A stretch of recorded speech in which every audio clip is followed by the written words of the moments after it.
Hello, welcome to Tea Bites.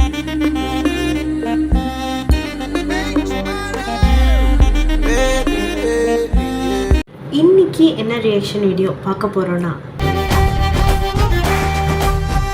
S, Amaran படத்துல இருந்து மின்னலே தான் பார்க்க போறோம். ஆக்சுவலி இது கொஞ்சம் ஆக்வர்டான விஷயம் என்னன்னா, நான் இன்னும் படம் பார்க்கவே இல்லை. ஸோ பாட்டும் எப்படி இருக்குன்றது எனக்கு தெரியல, எனக்கு டைமே கிடைக்கல. நான் தான் சொன்னேன், தீபாவளி அதுமா எங்கேயும் போக முடியல, எதுவும் பண்ண முடியல அப்படின்னு. ஸோ அதனால தான். ஸோ இப்போ பாட்டு பார்த்துடலாம், அதுக்கப்புறம் மற்றதை பற்றி பேசுவோம்.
ഓയ് മമ്മൂട്ടി ചേട്ടാ, Indu Rebecca Varghese.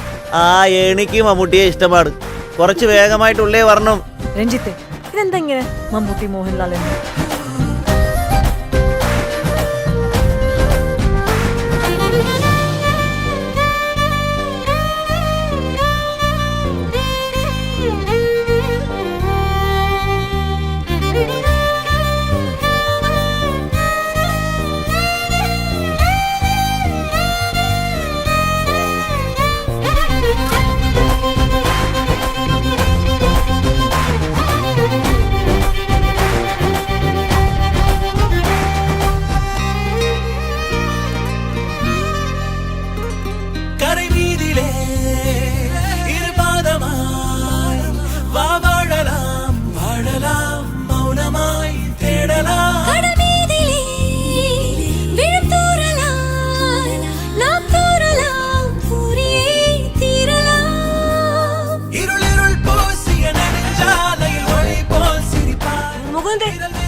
And S, அதுதான் மின்னலே. நான் நினைக்கிறேன் இந்த பாட்டு அப்படி கதையோடையே வரும் அப்படின்னு.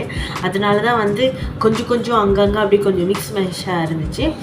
நான் வேறு மாதிரி யோசித்தேன், பட் இது இன்னும் நல்லா இருக்குது பார்க்குறதுக்கு. அண்ட் படத்தை பற்றி சொல்லவே வேணாம், super duper heat black Bastar தான் சொல்லணும். அண்ட் சிவகார்த்திகேயன், சாய் பல்லவி இதில் வாழ்ந்திருக்காங்கன்னு சொல்லியிருக்காங்க. அண்ட் இந்த மாதிரி ஒரு பயோபிக் எடுக்கணும், இந்த மாதிரி எப்படி சொல்கிறது, இப்போ இந்த சைடு திரும்பினா இவர், இந்த சைடு திரும்பினா அவர் அப்படின்னு சொல்லி ஒரு மாசான ஒரு நம்ம தமிழ் இண்டஸ்ட்ரி மாசாக ஒரு மாதிரி போய்கிட்டு இருக்கு. அந்த டைமில் ஒரு பயோபிக் கொடுக்கணும். அதுவும் அவங்களோட கண்ட்ரியில் இருக்கிற ஒரு பர்சனை பற்றி, அதாவது இட்ஸ் அப்படி செய்யணுன்ற ஒரு அவசியமே இல்லை. ஒரு ஆர்மி மேனுக்காக ஒரு பயோபிக் செய்யணும்னு. பட் இந்த நேரத்தில் இந்த கட்டம் இந்த மாதிரி ஒரு பயோபிக் எடுத்துகிட்டு போனால் அது 100% சக்ஸஸாக கொடுக்கணுன்னு யோசித்ததுக்கே நம்ம ராஜ்குமாருக்கு ஒரு பெரிய சல்யூட் தான் சொல்லணும்.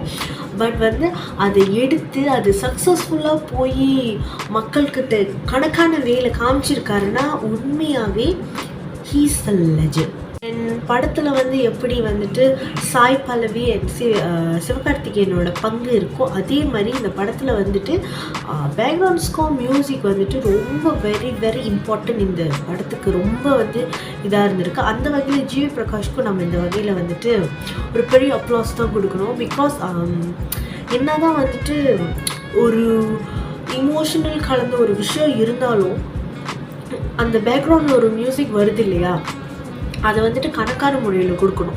கணக்கான முறையில் அந்த ஃபீல்க்கு ஏற்ற மாதிரி கொடுக்கலன்னா அது கண்டிப்பாக மேட்ச் ஆகாமல் இருந்திருக்காது. ஸோ நான் இன்னும் படம் பார்க்கல, பட் ஆனால் எனக்கு அந்த ஃபீல் எனக்கு இது பண்ண முடியும். ஏன்னா நான் இன்டர்வியூஸ் ட்ரெய்லர் பார்த்ததுக்கே வந்துட்டு அப்படி அழுந்தேன். படம் பார்த்துனா கண்டிப்பாக நினைக்கிறேன் சீக்கிரம் வந்துடுவேன். நீங்கள் பார்த்துருந்துருப்பீங்க, ஃபாலோ பண்ணியிருந்தீங்கன்னா என் சேனலில் வந்துட்டு நான் அந்த இன்டர்வியூ வந்து பார்ட் 3 பார்ட் 5 போடலை. ஏன்னா அதுக்குள்ளே படமும் வந்துருச்சு. நிறைய பேர் அதை பார்த்துருந்துருப்பாங்க. அதனால தான் நான் அந்த இன்டர்வியூவை வந்துட்டு திரும்பவும் வந்துட்டு பார்ட் 3 பார்ட் 4 பார்ட் 5 போடலை. So sorry for that. Hopefully எல்லாம் படத்தை பார்த்து என்ஜாய் பண்ணியிருப்பீங்கன்றது நினைக்கிறேன். உங்களுக்கு இந்த ரியாக்ஷன் வீடியோ பிடிச்சிருந்துச்சுன்னா லைக் பண்ணுங்கள், கமெண்ட் பண்ணுங்கள், மறக்காம சேனலை சப்ஸ்கிரைப் பண்ணுங்கள். நாங்கள் அடுத்த ஒரு வீடியோவில் பார்க்குறேன். பை.